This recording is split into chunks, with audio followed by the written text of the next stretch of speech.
everybody, my name is Jamie and I am the Board Game Man. Thank you so much for tuning in to this episode. It's Friday, July 3rd, 2020, which means it is a newest editions episode.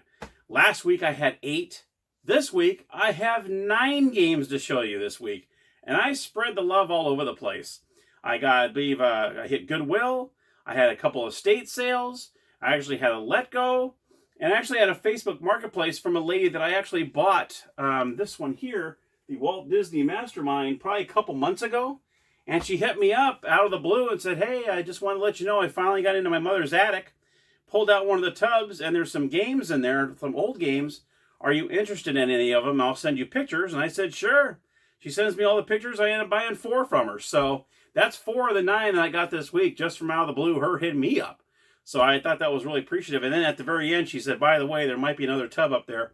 It just got a little hot. We didn't get up there, but we're going to try to get up there again. And I'll send you pictures of those if you want. So those might be coming up pretty soon. You never know. So let's get right to it. We got 9 this week. The first 2 I'm going to show you are from an estate sale. This first one is from 1954. It's called Geography Worldwide. This is an oldie and definitely a goodie. And this one is actually very interesting. I vaguely read the instructions. And let me show you the board game. Here's the actual board, where obviously it's worldwide, so they actually have the world here, and you see a bunch of little holes in there. And it's very, very interesting. Very cool, actually. And in great condition considering it's from 1954. And then you have this spinner and a timer, which has the... I think it's like a plastic.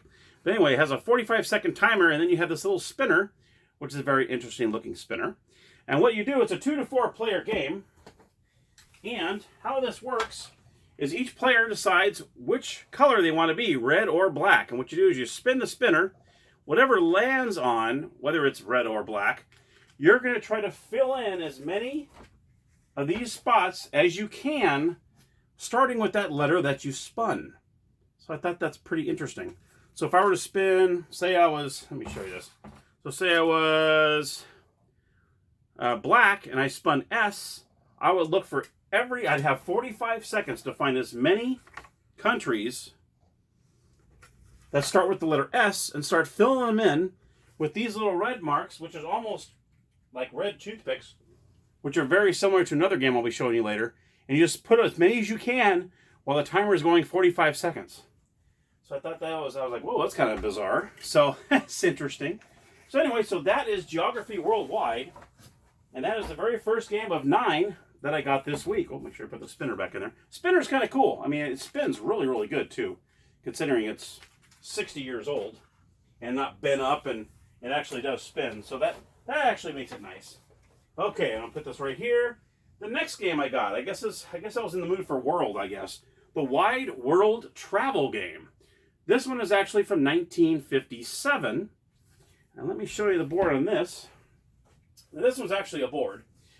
So, and look at the condition of this. Actually, it's in really nice condition here. So this is pretty cool. This is the actual board for Wide World Travel Game. It still has a sticker on the back too, which is actually pretty good. Not peeled or anything like that. And the object of this game is you're trying to go from destination to destination, picking up product, which I'll show you a couple of the cards here. We got some product cards that are in there. And it tells you an important product of Venezuela is coffee, 1 point. So you're trying to pick up product. See, wool, England wool. Iraq is oil, 2 points, and so on. So it tells you where to go and how to get how many points and all that good stuff. Let me show you the tokens in this. The tokens are actually pretty cool. They're like a metal. They're actually metal. And you can see these are supposed to be planes, but they look like little rocket ships, if you ask me. Let's see if I can get that nice and clear here. But yeah, so I think those are really cool. And they come in 6 different colors, as you can see here. So you can see there's a black. See, it looks like little spaceships. But they're supposed to be planes that you're going from place to place, and they're metal. So which is cool. So they're not a cheapy plastic. So these are actually really nice. But yeah, and so on. So that, very, very cool. So those are actually the tokens that you use in the game. And so on. So yeah, very, very cool. Looks like a very interesting game, and I think I got them both for like a couple bucks each. So it was I think it was a pretty good deal. So considering how old they were, 1957, and this was 1954. So that was one from one estate sale. And these are the two that I actually wanted, and I got them. So now this is another from another estate sale. This was from the one I mentioned last week in my video, where I went there and the games were super expensive. And I'm like, you got to be kidding me. They had this game for 40 bucks. And I was like, there's no way I'm going to pay that much. I don't care what kind of, you know. And so I went the very last day, because it was Friday, Saturday, and Sunday. So I was out Sunday, and I got those two. And I thought, I'm going to run back by that one again, just to see. I wonder if they dropped the prices. Because they probably figured, no one's buying these board games. Let's drop the price. They had dropped it down to 20, and then they had 50% off everything. So they still had this one game. The other two games I wanted were The Man from U.N.C.L.E. and Dragnet, but those were gone. So someone actually snagged those. This was the other one that kind of piqued my interest. Pun intended. It's called Pico. Very interesting game. It's I thought it would be kind of cool. Let me go ahead and open this up. Let me see, what year is this from? This is from 1964. It's getting a lot of 50s and 60s games, and I think it's great. I love these old school games. This is what the board looks like. Now you can see all the papers are in here, all the puzzles and whatnot. There's 4 games per side. What you do is you take it out, you flip it, you put it in. So there's 4 games per side. So it's actually really cool. And what you're trying to do is you're trying to guess the word. I believe all these are 5-letter words, I believe. And what happens is it shows you here the definition, and it shows language peculiar to a people or community. And what you're trying to do is you're guessing a letter, and it will tell you what position of the word it is. So say C has D2, which means D is the second letter of the word you're trying to figure out. And it's just a word game, and I think that was really interesting how this works. I'm probably going to do a review on this pretty soon, because I need to find out the scoring and all that stuff. But it's kind of cool. It's actually a box, so it's actually like this, and all the paper is in there, and they just slide right in there, and I think that's really, really cool. And then on top of that, the score sheet is actually one of these old schools. Woohoo! Yay! We all love these, right? And the stylus is, believe it or not, still in here. The original stylus. There it is. Still in there after all these years. Yay! See, I got 4 points. Woohoo! And then it just comes right off. That's pretty awesome. I'm surprised this is even still there. So I'll put the stylus back in there. So that's Pico. Very interesting game. It's a word game. And I believe it's every word is 5 words. And you just try to figure out what the letters are. And I'm assuming there's probably only so many letters you can choose and all that good stuff. I haven't really dove into it very often, or very much yet. So anyway, that is Pico, the new family game, a lifetime of play. They have 192 games in here. So that's pretty awesome. So that's pretty good. So I got to end up getting this for 10 bucks instead of 40, just because I waited 2 days. Gotta like that. So I liked it, but it wasn't $40 good. This next one is my very first Waddington game. Waddington is always from the UK. So this is my very first game, Waddingtons. And it is, I thought this was, I mean, the name of it alone makes you laugh. It's called Ulcers. And in this game, it's the hiring, firing business game. And in this game, let me show you the board on this. Here it is. Oops, there we go. Great condition. This thing is awesome. What year is this from? Let me see if there's a year on here. I usually try to get these ahead. 1985. So 1950. No, I'm sorry. 25 years ago. I was going to say I graduated in 92. Holy cow. So here is the board. Well, it looks like Ulcers. There is what the board looks like. Okay. And in this game, what's pretty funny is it's 2 to 4 player game. You have 4 different companies you can choose from. It's either Strike, and you can see it's all in pounds. Strike Rich Oil Corporation, and then you have the, I can't see it from there, the Sky High Property Limited, Limousine Motor Company, and then you have Millions Finance Incorporated. So they have all 4 different cards. All the dollar amounts are the same. So no, you don't have any kind of, any advantage for having one over the other. So there's 4 different cards to choose from. And what you're trying to do in every game is you're trying to get personnel to work for your company. There's different personnel here. You can see you have a chairman, you have managing director, you have a salesman. Oh, I can't use the camera, sorry. So you have managing directors, you have a chairman, and you also have a salesman. And And what you're, let's see what else we got here. Is there, I think there's a secretary. You got the secretary. And what you're trying to do in this game, let me bring it up here, just to give you a quick little, is you're trying to contain 4 secretaries, if you're a 2-player game, 4 secretaries, 4 salesmen, 2 sales managers, 2 managing directors, and a chairman. And now, of course, those numbers change if you have a 3-player or 4-player. And what you're trying to do is you're trying to keep these personnel working for you. But the other players are trying to pay them more to take them away from your company and to come over and work at my company. And there's not enough people or, workers to cover every single thing. So there's a shortage of people. So you're having to go back and forth. You can't just grab all the players and go, okay, boom. There's only a shortage of how many players per each work title. So you're having to go back and forth, and that's why it's ulcers, because you're trying to get your company up and running. You're trying to pay them as less as you can, but other players are trying to steal them from you and trying to pay them more to come on, hey, why don't you come work for me? I'll pay you $50,000 more, So I think it's a really cool game. It sounded really, really cool. And you can see here are the little playing tokens. I still have them in the baggie there. There's a little playing tokens that are interesting looking. And then you got the 2 dice in there, and the good old-fashioned red wood dice with the gold pips. So yeah, so I think that was pretty cool. This is pretty awesome. And you can see they also have ulcer cards in there as well. And it says, strategy card, move ahead 2 spaces. This card may be sold, traded, or kept. So when you get these kind of games, you can actually sell them off to other people. So I think that's kind of funny. And then this is the money that comes with it. So yeah, I thought it was really interesting. I've never had a Waddington game, so it's my first one. And it looks fun. It looks like it'd be pretty cool and pretty crazy going back and forth trying to steal other people's employees and whatnot when you're trying to fulfill your... And I believe the first player that actually does that wins the game, I believe, or something like that. I'll have to look into that more. So Ulcers was that game. So that is pretty darn cool from 1985. So that is game number 4. Game number 5. Let's go to this. This is actually a pretty cool story, how I got the Patty Duke game. This is from Milton Bradley. And I believe it's, was it 1963. Very cute story what came about this. This was a Let Go purchase. I hit up the husband, and I asked, I saw he had it for $15. And I said, will you be willing to take 10 for it? And he came back and said, well, how about 12? I said, okay, that's fine. That's cool. Why? And about a little bit later, all of a sudden he says, my wife is not ready to sell yet. And I'm like, uh-oh, this is going to be an important game. This really means something. So I'm like, okay, I got be careful with this one. And I really care that she really cares about this game. So I ended him back. I said, look, if she ever changes her mind and she ends up wanting to sell it, I'll give you the 15 for it. And he said, thanks very much. I'll let her know. And about a week later, I get an IM back saying, you know what, she's ready to sell it.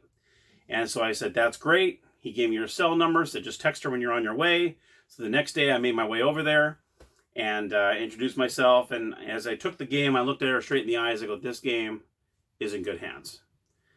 And she said, thank you so much. And then later on, after I had left, because it was in the middle of the day, so I was still working, and she actually sent me a text saying that really meant a lot to me, letting me know that the game was in good hands. Because I've had this game since it was new. I've had it over 50 years. So it's almost like a car where you feel like, hey, I was the original owner of the car. I was like, oh my gosh, she's the original owner of this game. So no one else has ever owned this game. So as promised, I am keeping this in the best shape I can. Well, I do that with all my games. But yeah, so that's how I got the Patty Duke game. And I thought it was just a cute little story. I had to share it with you. And but here is the, you've probably seen the board on this because it's a little more common game than these other ones. But here's the board game, or the actual board. Great condition, really, really nice. She kept it in a great, great shape. I wish I would have got her name. I would have thrown her name out there and say thank you again. I forgot to get her name. And then these are the little playing pieces that are in there too, which is really cool. There's 4 of these, and they're like little... Oh, there's little girls and guys. Oh, there we go this way. Let me get out of the way so you can see it. But here's the, they're little guys and girls that are in their dresses, and there's the guy. He's having a hard time focusing. But anyhow, there's 4 of these in the game. And then you have the red cards and the green cards. Those were not quite in the best condition. I might look into maybe trying to make some better ones. Keep the originals with the game at all times. But I might try to do something like that because it's kind of like a memory game in a sort of way. when I was reading the instructions. And you see some of these cards are kind of in bad shape. So you've got some that have some markings on them. And if you play this game a few times, you're going to know, oh, I know that one is number 8, and she's, studying. So, I mean, so it's going to be kind of important. So I might get some card stock and maybe try to reprint these on some better cards. And then keep these with the game, obviously, since they're original. And just kind of add the new ones in there. That way, if I play it, you won't have these stains. And I don't know if these are water stains or something happened to them. But I'll definitely fix it up, so it's really nice. So anyway, this is the 5th game, Patty Duke. All right. So I thought that was a really cool story, so I wanted to share that with you guys, because I think that's just a cute story. And I will keep my promise. This next one, Game 6, is the Mythology Game. I found this at Goodwill. It's my first Goodwill purchase since they reopened. They're opening in phases out here. It was like there was like 15 of them, and then another 15, and another 15 week after week after week. I was like, man, that's kind of a weird way to open. And so I saw this, and I was curious, and then when I opened it, I'm like, ooh, look at the pieces in there. All the pieces were in there, so I'm like, wow, this is actually pretty cool. So I thought, okay, well, you sold me on that, just seeing that alone. And then the board is pretty interesting. And let me take this off. In fact, I'll take the plastic off so you can see the pieces a little better. Here are the actual pieces to the game. You see the dice are actually pretty cool too, like a gray with orange pips on them, so very interesting. But these are the actual pieces, and then there's the... Yeah, I think it's pretty cool. I mean, they're really nice looking. They're in there pretty good. So I was like, well, that's complete. That's always a good start. And I went through and went to the front desk and asked them, can I look through this real quick? And they said, yeah, sure. Which Goodwill's usually pretty good about that. If you ask them, can I look through the box, they'll usually let you do that. I'm like, here's the board. I've never seen this game before, so but here is it's like a circular board. So the board's like this. It's a very, very interesting board. You can see some of the things on there. And supposedly it moves around, so it's a rotating thing. Because here is this here. It goes underneath it. And you can see there's holes in there and whatnot. So I believe this stuff moves around. It says like that's a revolving thing or something. So it should be very interesting. And of course you have coins and walls and stuff in there. And you have some key cards. So this actually tells you what each piece does, which is cool. It explains if you land on this piece, this is what happens. If you land on this piece, that's what happens. So that's cool that they have this. It's like almost a key, so you can kind of keep up with that. And there's 4 of those. And you also have this very interesting Zeus spinner, which has a lightning bolt to it. Dun-dun! And it actually spins pretty well, too. There's a little base in there, too. But yeah, see, you spin the lightning bolt, and it goes. So that was actually in good condition, too. So I was pretty happy that everything was in great condition in here, because you never know, especially from Goodwill, what kind of... And I do like when you see a baggie with stuff in it, that tells me, okay, good, they cared enough to put them in a Ziploc bag. That's always a plus. And I try to do that with my stuff, just because I don't want to lose it. There, my friends, is Mythology Game. This should be an interesting one. I hope it's not too involved. Some of these games can be they'll blow your mind after a minute, like, oh my gosh, what did I just get myself into? Okay, so that's the Mythology Game. That's game number 6. Okay. Game number 7. All right. This game is called Money, Money, Money. Yes, you can tell it's another old one. This one is a Whitman game.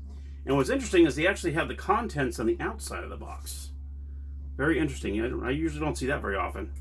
And let's see, what year is this from? Let's see, does it say the year on here? 1957. Money, Money, Money. Supposedly it's a get-rich game for all the family. It's all about money back in the day, right? And let's see, here is the board. Let me show you the board real quick. And actually, this isn't a sticker. This is actually on the board itself. And then here's what the board looks like. Very interesting looking. Ta-da! So it looks like you have a First Avenue, Maple Street, and Parkway. So anyway, that's a very interesting looking board. Almost looks like a little racetrack for cars. And you can see that they have different tokens in here. Like, for instance, they got planes. There's some of the tokens here. You got planes. And the money is super tiny. I mean, this money is like really, really tiny. But that's the games for that. Okay. And then you have these different cards when you get into certain, you go into the yacht club, or when you become a member of the country club.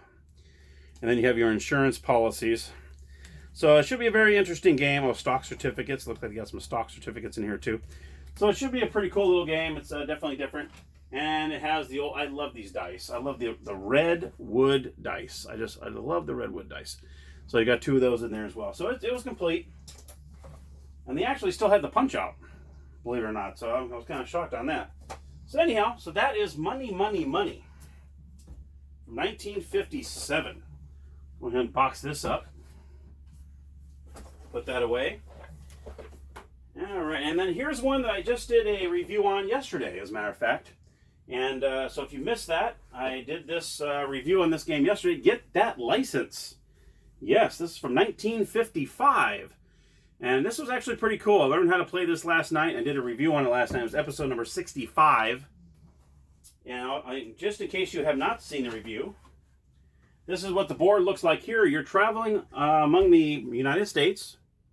And it's the lower 48, so you don't have Alaska and Hawaii in here. And you can see real close, they have all the capitals of all the states. So they don't have the names of the capitals, but they have, the names of the states, but they have the capitals. And what you're doing is you're trying to drive through the capitals. And what you do is you pick up the license plate. It's a license plate game. And I put them in a Ziploc bag because they were all loose in there. So you have all the different license plates. So as soon as you cross over or land on one of those states or capitals, then you get the license plate. And how the scoring goes is whatever the last number is on the plate, that's how many points you get. So in this would be 2, and this one would be 3, and so on. So, and it looked like when I said that in the review, that it looks like the East Coast are also jumbled together, that you probably only get like 1 point apiece, but when you start going Midwest back East, so they're a lot more spread out, you get more points for them. So that's how that works. All right, so go ahead and put that away. So that, my friends, was Get That License. So that's I think it'll be a good little filler game. It's not too crazy, it's not. And the instructions are in the side of the box, which is always a good thing. Okay, here we go with the 9th game. The 9th and final game of this week is a game show that I remember watching, but I don't remember Alex Trebek being on there. I remember watching this when Wink Martindale was the host. It's High Rollers. So I got this one. This is a part of the 4 that I got from that lady from the attic. And this one is from 1975. I was 1 year old at that time. So High Rollers is the last one I got this week. I don't know if you ever watched the game show and you're rolling the dice and you're trying to roll the certain numbers. Here's the actual game board here, which is pretty cool. And then you tuck in the paper, the card under behind it. And they kept a really good shape of this. You can tell it's in really, really good shape. So you can see it has all sorts of stuff in here. I like its head. Oh my goodness. Okay. What happens is I was looking at this going, why is this so thick? The questions are in there. So there's actually questions and answers in there. And you got insurance cards and dollar amounts and all sorts of stuff here. And they have this felt in here where you actually roll the dice on the felt, which is pretty cool. And it actually goes in here. It actually fits into this wood frame. It looks like a wood frame anyway. And that's what you use to roll the dice. See, it comes in this, comes in this wood frame here. It says Big Numbers Game, and you have it and it sits right in the trough there. So that's pretty cool. So that was the other one I got. That was the last one. I almost didn't get this one just because, I don't know, I'm not really big on the trivia stuff. I try to stay away from the trivia stuff. But this is such an old game, and it should be pretty fun to play it. And I thought, you know what, this is a game I really liked when I was a kid. I remember watching this, like I said, when Wink Martindale was a host. So I didn't realize that Alex Trebek was a host back then. So anyhow, I hope you enjoy the new editions. That was all 9 that I got this week. Whew, see, I'm breaking a sweat here. So I hope you had a great week. I hope you have a great 4th. And until next episode, happy gaming.